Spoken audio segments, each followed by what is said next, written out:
കുട്ടിപ്പുലിയാണ്. ഒരു ഹായ് പറഞ്ഞേ,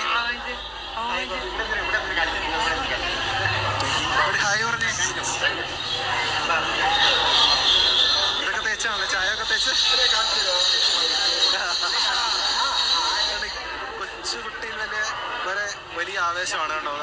ഈ വസ്ത്രം, കുട്ടിപ്പുലിയുടെ വസ്ത്രം, വരയൻപുലിയുടെ വസ്ത്രം മുകളിൽ മൂക്കിൽ ഒക്കെ തേച്ച് കുട്ടിയെ കാണിക്കാൻ കൊണ്ടുവന്ന ഒരുപാട് പേരെങ്കിലും കൊണ്ടുവരുന്നുണ്ട്.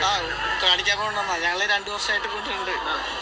ഞങ്ങളെല്ലാ വർഷവും കൊണ്ടുവരും. ഇപ്പൊ 2 വയസ്സായി, 2 വർഷം കണ്ടിന്യൂസ് ആയിട്ട് വന്നിട്ടുണ്ട്. ഇൻട്രസ്റ്റ് വലിയ ത്വരയോടുകൂടി, വലിയ ആകാംക്ഷയോടുകൂടി നോക്കി. ആൾക്ക് പേടിയില്ല. ഫസ്റ്റ് വട്ടം വന്നപ്പോ ഞങ്ങള് പേടി ഉണ്ടായില്ല. അപ്പൊ പിന്നെ സ്ഥിരാക്കി. എല്ലാ വർഷവും, കഴിഞ്ഞ വർഷം, അതിന് മുമ്പത്തെ വർഷം കൊണ്ടുവന്നു.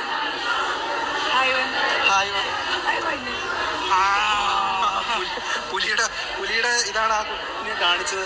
അങ്ങനെ കുഞ്ഞു കുട്ടി മുതൽ ഏറ്റവും പ്രായം ചെന്നവർ വരെ ഇവിടെ ഈ ആഘോഷത്തിൽ പങ്കാളികളാകുകയാണ്. കാഴ്ചയാണ് നമുക്കിവിടെ കാണാൻ കഴിയുന്നത്. അപ്പോൾ കുഞ്ഞു കുട്ടിക്ക് മുന്നിൽ നമ്മൾ നേരത്തെ കണ്ട വലിയ പുലി ആടിക്കാണിക്കുന്നു. കുട്ടി അത് കണ്ടുകൊണ്ടിരിക്കുന്നു.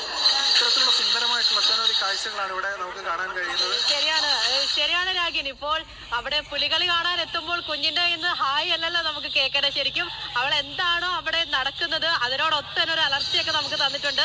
അങ്ങനെ ആവേശം, ആ ഒരു കാഴ്ചകൾ കാണാൻ വേണ്ടിയിട്ട് ആ ജനങ്ങൾ അവിടെയുണ്ട്. അതിനിടയിൽ ഇതേപോലെ കുട്ടി പുലികൾ എല്ലാവരും ഉണ്ട്.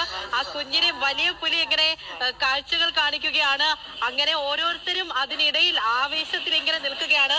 എല്ലാ വർഷവും ഈ പുലികളി കാണാനെത്തുന്ന, പൂരം കാണാനെത്തുന്നു എന്നതുപോലെ തന്നെയാണ് പുലികളി കാണാനെത്തുന്നത്. അങ്ങനെ ഓരോരുത്തരും ഇറങ്ങുകയാണ്.